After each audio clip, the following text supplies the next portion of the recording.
Well, time is running out for Ukraine's vaunted counteroffensive. Those are the words of General Mark Milley, as President Zelensky says Russia has basically stopped anything that NATO has been throwing at them, sort of admitting really that they really haven't made much of an advancement at all. In other words, this counteroffensive has been a total failure.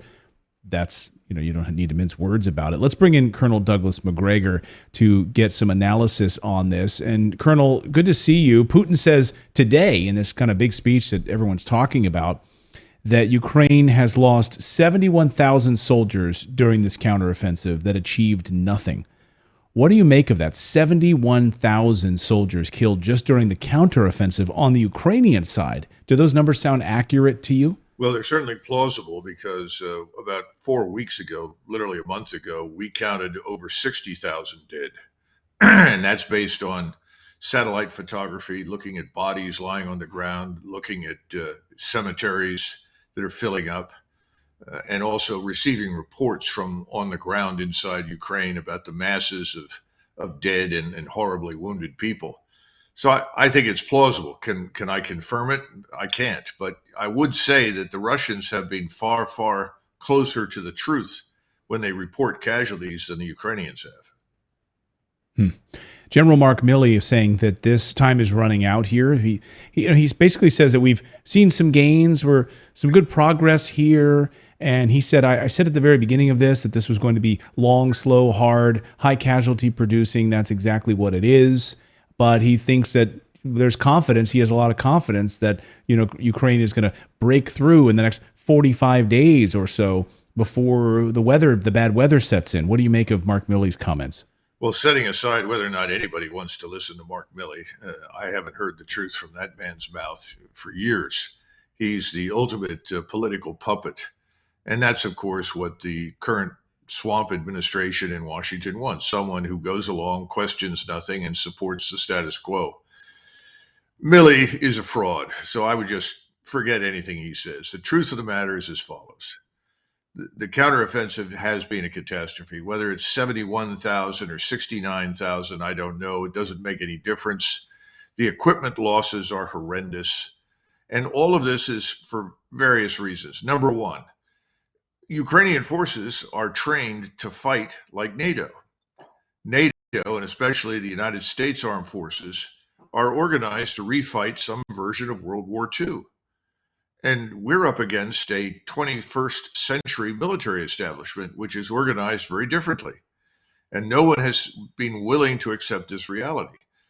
And that's the biggest problem. Right now, you have persistent surveillance all over Ukraine, from space-based assets down to terrestrial assets, that allow the Russians, through their intelligence, surveillance, reconnaissance assets, to see everything in Ukraine all of the time.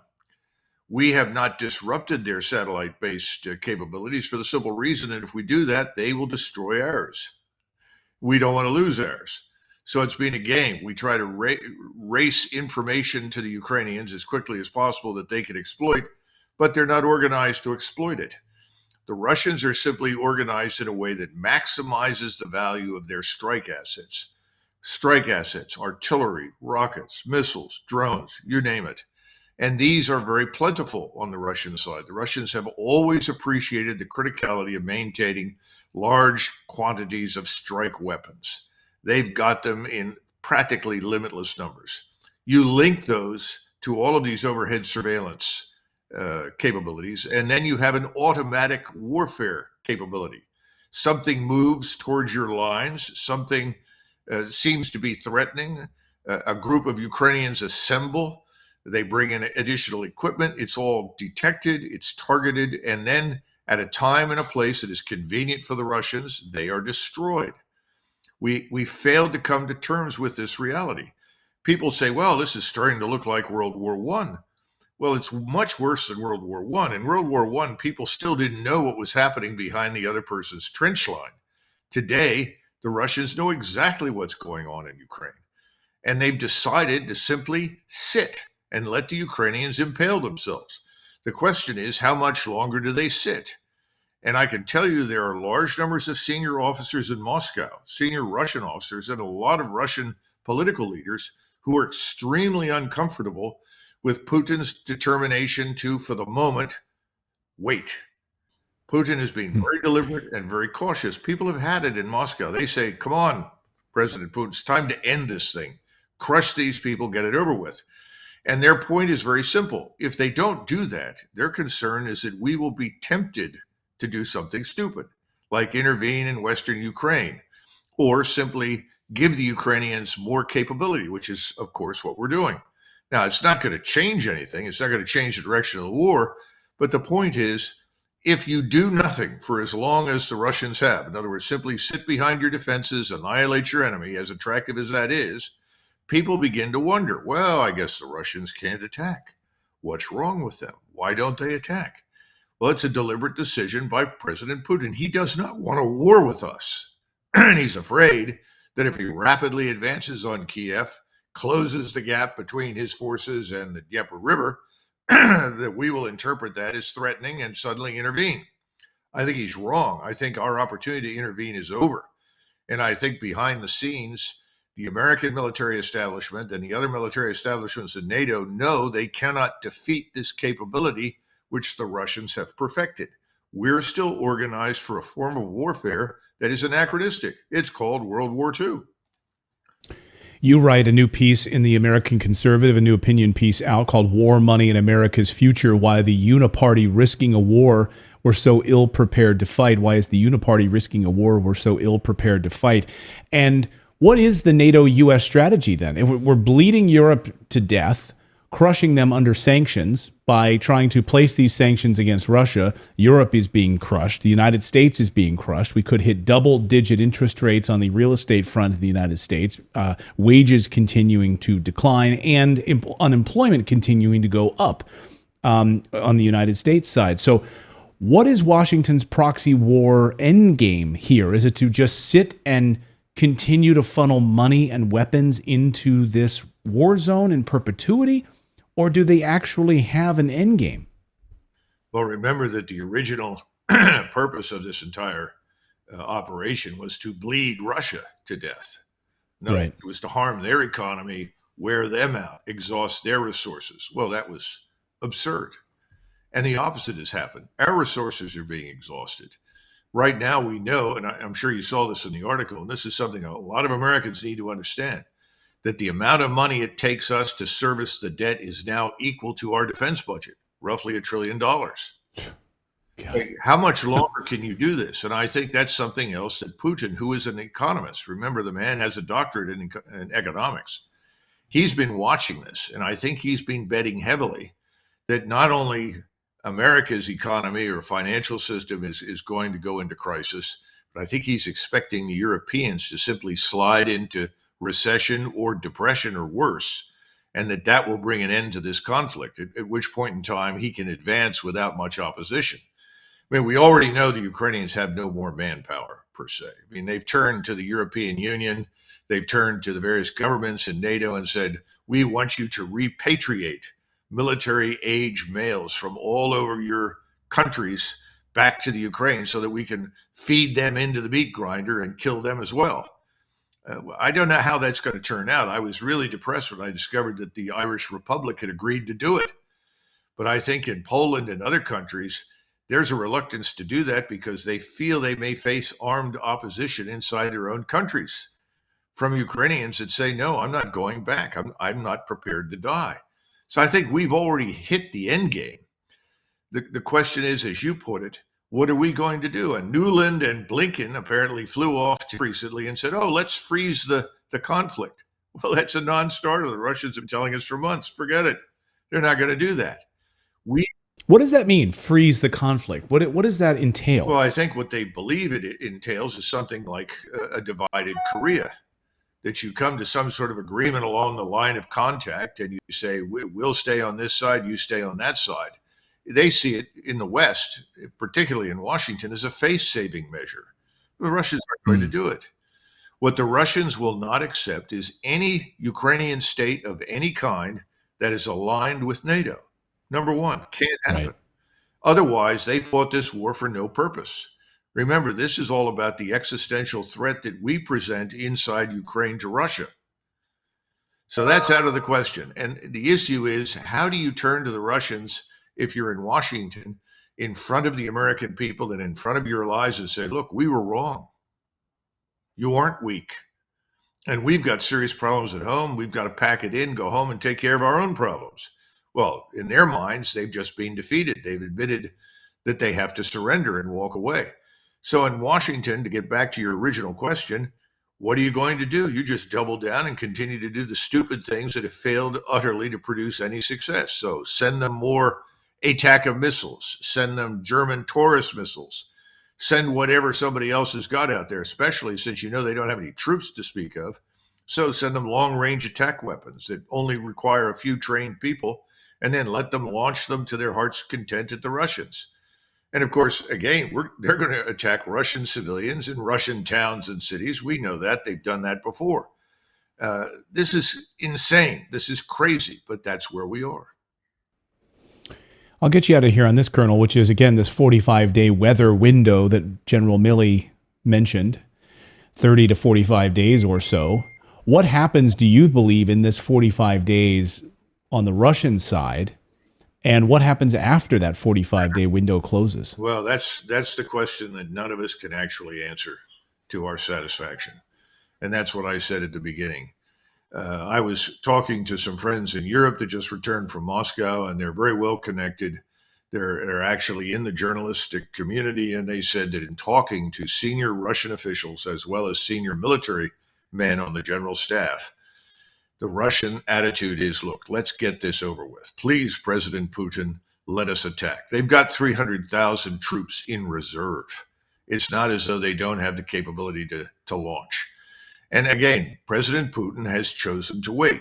I think he truly believes that the situation in Europe will get so bad that NATO will simply crumble. People will simply say, well, we followed you as far as we can, Washington, and you've led us down the path to hell. Germany is being deindustrialized. One of the leading CEOs of one of the biggest chemical companies in Germany, and remember, these are industries that lead the world in many capabilities, has said, it's over. We're shutting down. We're being deindustrialized. So I think Putin has said, well, why don't we wait for Europeans to wake up, French and Germans particularly? But there is a fight in Moscow. It's not a fight in the sense that we would understand it, where people are yelling and screaming at each other. But behind the scenes, there is a big debate. Why wait? Let's get it over with. And Putin has been reluctant to do that for the reasons that we've outlined. So nobody really knows the answer at this point to your question. If you were in a bizarro world, if you happened to be an advisor to President Putin, if it were, again, a bizarro world or an alternative dimension, and you were giving advice to Putin whether to sit back and wait, watch Europe crumble, the United States crumble, or to take action and launch these 300,000, what would you do as a military advisor? Well, a lot of people ask me that question. I don't care to go to jail as a traitor to the American people. So I'm not going to advise President Putin, plus the fact he's done pretty well. I mean, the Russian casualties have been very low. His force is in excellent shape. He's coming out of this smelling like a rose. So I really think it's up to him. And he hasn't done badly. He's done very, very well. We're the ones who are in serious trouble. And the real issue is, what do we do? We've talked in the past about the border. The border is open. We don't know who's coming in there. Millions of people are pouring in. They're not an asset to us. They're going to be a burden to us. It's only a question of how much longer before we have an explosion inside the United States. I'm sure that President Putin is aware of that as well. So the situation in the West is terrible. And under those circumstances, it may be prudent for him to do what he's done, but he does have pressure on him. I can't advise him. And I imagine there are a lot of people that say, well, I'd like Putin to do X, but he's done pretty well thus far. And so I probably want to shut up and color until something goes horribly wrong, but I don't think it will. I said I was going to get you out of here on that last question, but I will on this one. You see Europe now getting letters from the Ukrainian government or people in different European countries now, as you mentioned, parts of Ireland, of course. We've seen this, I think, now in Italy, and there's other countries that, of course, are also stepping up, saying they're going to repatriate these Ukrainians who have sought refuge there, send them back to the meat grinder. Do you think, now remember, the United States had given preferential treatment to Ukrainian refugees coming across the border. In fact, we know firsthand, in fact, that there were people that were waiting to move into the United States, were sitting, waiting, and Ukrainians got front of the line status to be able to come into the United States. Do you think there's a chance in hell that the United States would repatriate, send these young Ukrainian men back to Ukraine to fight? I think it's unlikely. I mean, let's be frank, we can't even enforce our own laws. We aren't defending our own borders. We are not expelling illegals. We're not taking action against hardened criminals that are raping and murdering in our major cities. So what are we going to do? I think we're going to do exactly what the Biden administration has done, nothing. So I don't see us playing in this. Now, the Europeans have got to ask themselves whether or not they want to be war criminals, because they're essentially rounding up people and sending them back to die. This has no chance of success, and that's the point in the article. We are organized for the past. This is a different form of warfare. We can't overcome it at the moment. The smart thing to do when you realize you're up against something fundamentally new that you haven't seen before and don't know how to defeat is to fall back, reconsider, find a different way forward, and then re-engage at some future point in time. But there is no reason in this administration. There's no rationality. Everything is out of control. We are a runaway locomotive headed down the side of a mountain to absolute certain destruction. We see it on the financial side, the economic side, the human side here inside the United States. It's true for Western Europe. Under those circumstances, it's back to Putin. Why should he act if we're doing a fine job of destroying ourselves? Yeah, great point.